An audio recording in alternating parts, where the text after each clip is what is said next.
Haide, tamo. Haide, zovem ga neki on proba baklavu. Hajde. Ne znam. Jo? Come on. Tu veux une baklava? Baklava. C'est un peu sucré, mais c'est bon. Je suis déjà venu ici. Comment ça, t'es déjà venu ici? Je reconnais. Šta ništa nije u redu? Šta kaži? Qu'est-ce que tu... Ništa. Ili stvarno nije u redu?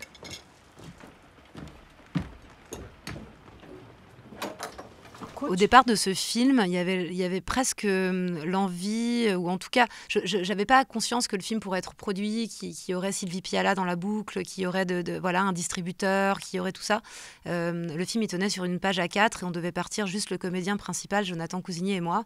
Et on devait arriver avec notre histoire inventée et voir ce que ça produirait, de faire réagir les gens sur la question de la réincarnation, de la mort, du deuil dans un pays où on recherche encore tant de disparus après une guerre. Et puis finalement, voilà, le film a une autre histoire de production, mais on a souhaité garder ce dispositif pour continuer de garder une possibilité légère de tourner ce film et de laisser la place justement à la rencontre avec des personnages de documentaire, si on peut appeler ça des personnages du coup, mais en tout cas des vrais gens, la vraie vie, laisser entrer comme ça dans le film. Quelque chose du voyage qu'on allait effectuer. Alors, au départ, j'ai un rapport, j'imagine, qui est celui de ma génération. C'est-à-dire que la guerre, là-bas, a éclaté quand j'avais 7 ou 8 ans. Et c'est quelque chose que je l'ai vécu comme un feuilleton qui faisait irruption comme ça chez moi tous les soirs à 20h au journal, où je voyais des images de ce pays qui sombrait. Et je réalisais que ça se passait juste à côté de chez nous. Et je crois que je réalisais aussi pour la première fois de ma vie d'enfant qu'on vivait dans un monde où la guerre existe, et pas seulement dans les livres. Soudainement, elle existait comme ça. Elle devenait palpable, réelle, quoi. Et je ne savais pas très bien quoi faire comme étude en sortant du bac, et j'ai eu envie d'aller voir Sarajevo. C'était un voyage d'une semaine ou deux. Enfin, j'imaginais rien de particulier. J'avais aucune envie je n'étais pas dans une démarche humanitaire ou quoi que ce soit. Mais c'est un voyage qui finalement a duré peut-être jusqu'à aujourd'hui.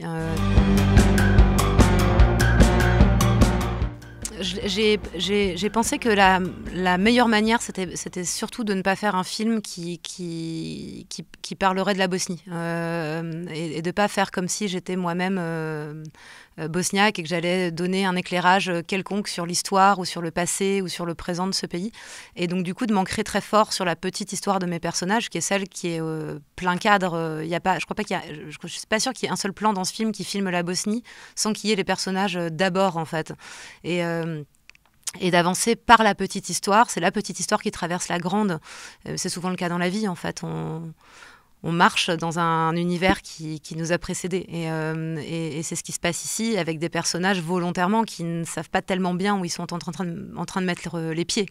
Donc voilà, le film n'est pas c'est pas du tout un cours d'histoire ni un film à thèse sur la Bosnie, mais par contre plutôt un film à thèse sur la petite histoire, sur est-ce que voilà, dans un pays hanté par les fantômes d'une guerre que ces petits personnages vont traverser, est-ce que la mort existe, est-ce qu'on peut se raconter des histoires, comment voilà, la réalité et la fiction se rencontrent c'est comme si la Bosnie devenait ici la toile de fond, en fait, sur laquelle on inscrit cette petite histoire.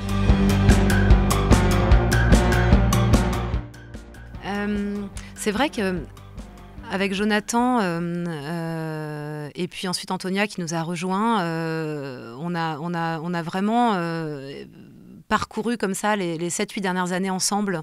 J'ai pas fait un seul film sans lui. J'ai fait 3 courts-métrages et à chaque fois il est là. Et Antonia est entrée dans notre équipe d'une certaine manière avec la même énergie qui était de comment on peut fabriquer avec des tout petits moyens des choses pour apprendre à fabriquer des films par dans une démarche très ludique et très collective et complice.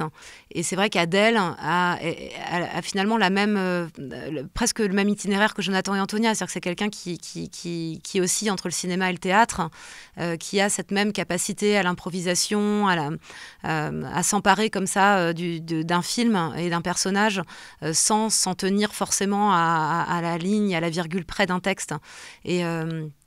Et du coup, elle a complètement fité cette équipe de manière extrêmement naturelle, avec beaucoup de générosité. Et puis, je cherchais dans ce film, je crois, une alter ego, quoi. C'était pas un désir de filmer quelqu'un, mais plutôt d'avoir une actrice avec laquelle je me sente proche dans le tempérament, puisque à la base, c'était mon propre... Enfin, en tout cas, quelque chose de moi qui se jouait dans ce rôle-là. Et quelque chose de la metteur en scène. Et puis, il y a ce truc chez elle totalement naturel de la capacité à produire de la comédie en faisant vraiment la gueule. Et c'est une façon de rire que j'aime, ou de faire rire que je trouve assez géniale. J'ai même pas fait de casting, en fait. Je savais que c'était Adèle, je lui ai proposé, elle a dit oui très vite, et puis on est parti comme ça.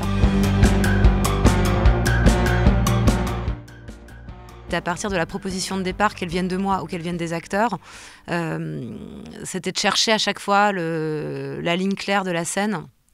Et on a travaillé exactement comme on travaillerait dans une résidence de théâtre, en n'ayant pas le texte théâtre contemporain où la pièce s'écrit au plateau. Mais pour autant, on n'avait pas un socle de dialogue solide, préécrit, qui aurait supposé de les apprendre par cœur et de les jouer.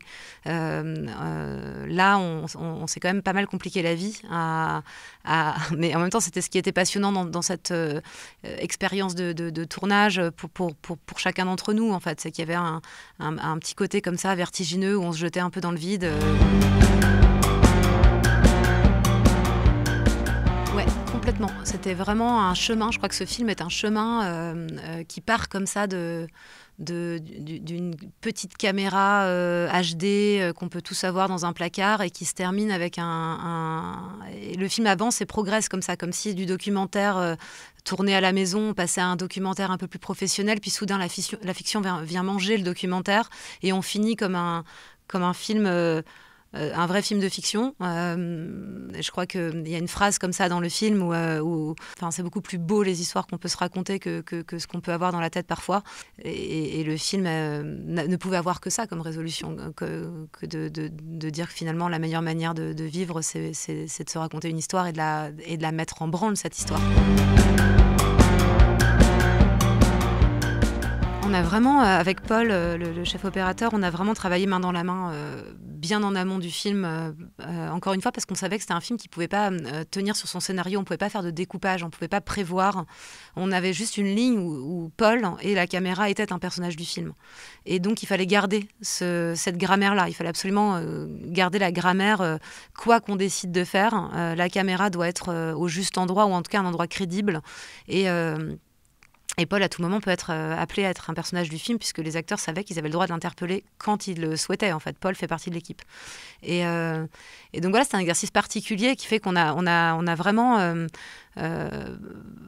Paul avait des choix à faire parfois sans pouvoir m'en parler complètement parce que ça devait se jouer comme ça. Et donc, du coup, il était chargé du film, Paul, très fortement. Et on était très complices dans cette histoire. Et soudain, on s'est rendu compte qu'effectivement, il fallait que ça évolue. C'est pas parce que c'était une espèce de film dans le film qu'il fallait que ça soit tourné avec les pieds. Déjà, c'est une grande joie. Enfin, c'est toujours très joyeux de pouvoir, d'avoir une possibilité de présenter son travail. Je pense que c'est un film qui n'a pas non plus énormément voyagé par-delà les frontières européennes. Et du coup, c'est plutôt une belle expérience de voir un peu quel écho ça peut. Est-ce que ce film peut être, comment ce film peut être reçu ailleurs. Je suis très heureuse de